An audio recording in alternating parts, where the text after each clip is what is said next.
right, welcome everyone. Thank you for showing up today. Let's start again. You good?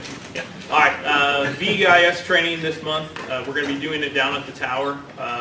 We put together VEIS training is going to be, we just want to do a little bit of review with PowerPoint and then go down there and run through a couple scenarios. A lot of it want to do as an element of surprise because that's what we do. We show up on scenes. We don't know what we're going to get into.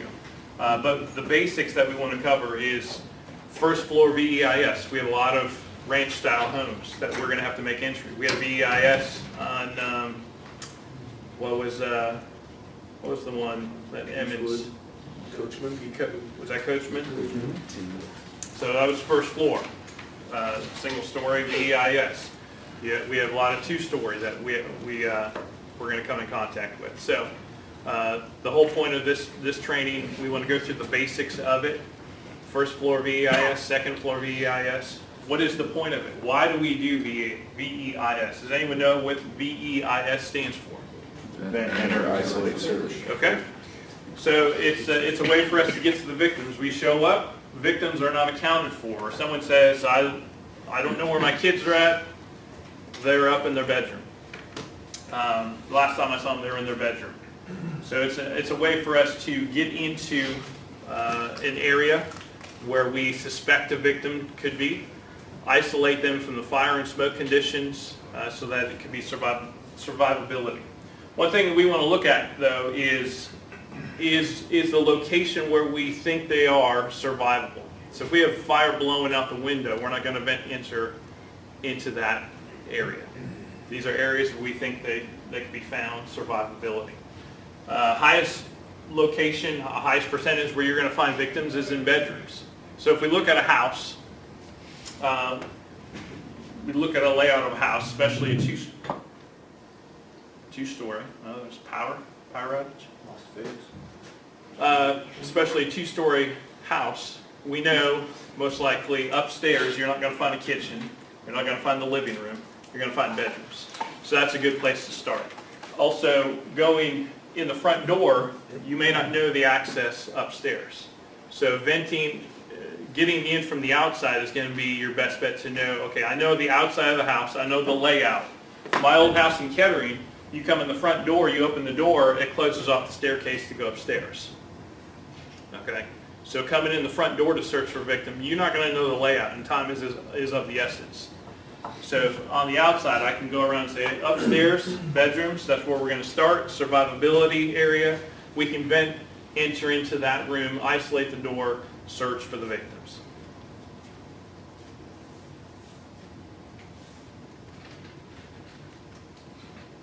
So if you're going to do a first story vent enter search, you can use a Halligan. So your first floor, you can use a Halligan. You can use a guy getting down on a knee to get up in a window, or you can take a ladder, flip it on its side, use that as your steps. Okay, so tools to get in through the windowsill. Let's talk about going into the window. So there's a couple ways to do this. Some people want to go in head first, spread your legs wide. For some people, that may be doable. People that may be larger, have a lot of weight coming in the backside, straddle the window. Sound your floor straddling it, then you still have something to hang on to, get it into. If you are going to go in head first, make sure you get those feet wide enough so that you're slowing your progress in. So you're not flying to the floor, injuring your shoulder, because then now we got to rescue you, got to help you out. So remember that as you're going in the windows. Your biggest tool for this vent, enter, isolate, search is your thermal imaging camera. These tools, we gotta take advantage of them more often.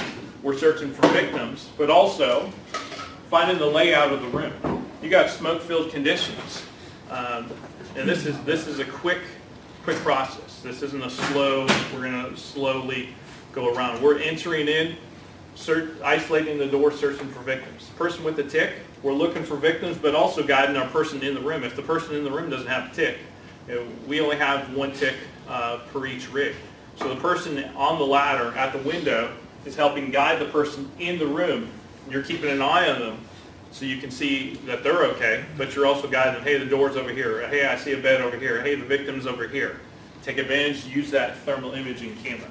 If you're not familiar with it, get your hands on it, use it. Also, using that tick allows you to see where the temperature is. Is it higher outside the door? What's the conditions outside the door?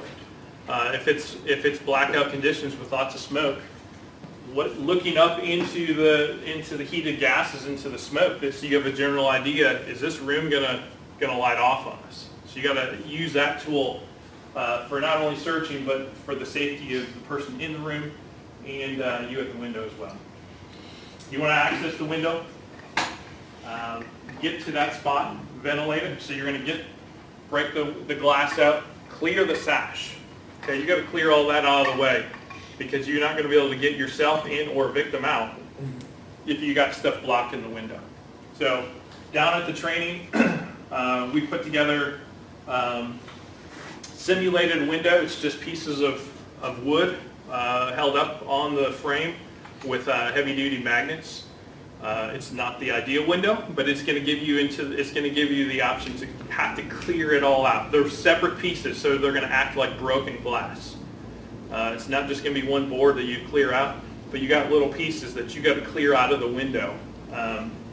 Make sure you clear it all out, because you're going to have glass hanging in an actual window. Person is going to come. They're going to they're going to sweep the floor first.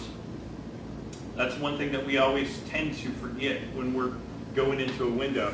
We start sounding the floor and banging our New York hooks into the ground, and we bash someone's head and a victim right up against the window.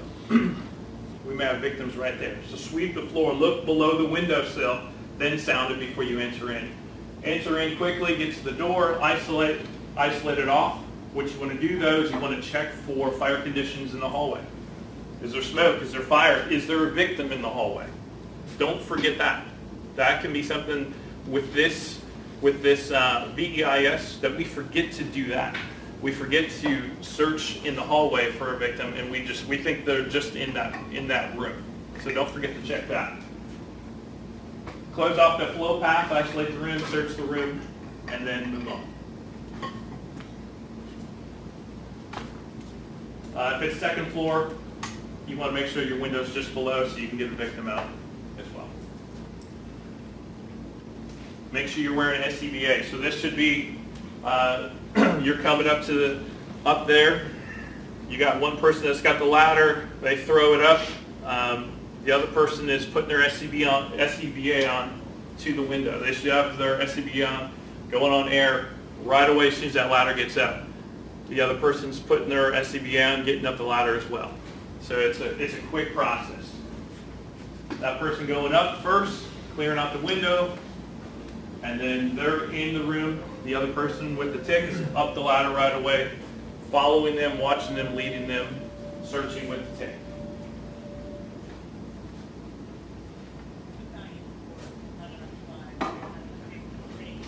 So it's important to also remember, when you're isolating the room, you may find a victim in there.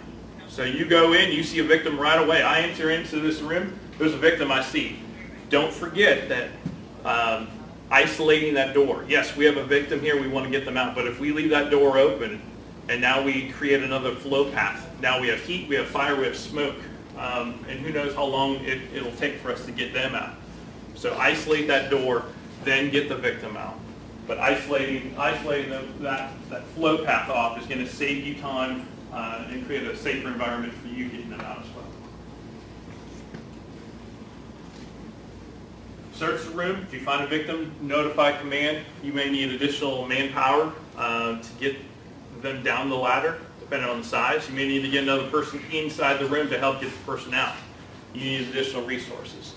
So always let command know, do you find a victim? No victim found in that general area where you search, so that they know they're updated, especially when someone's missing, when you're looking for someone. Speed's of the essence. We should always be moving with purpose. Getting to that door, isolating it as soon as possible is important. Checking those conditions.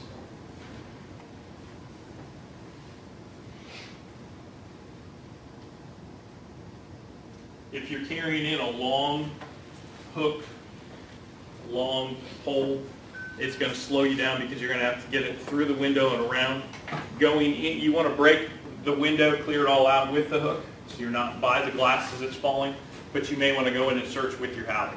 So having a couple tools on the ladder, keeping them on there with you, something you may want to look at.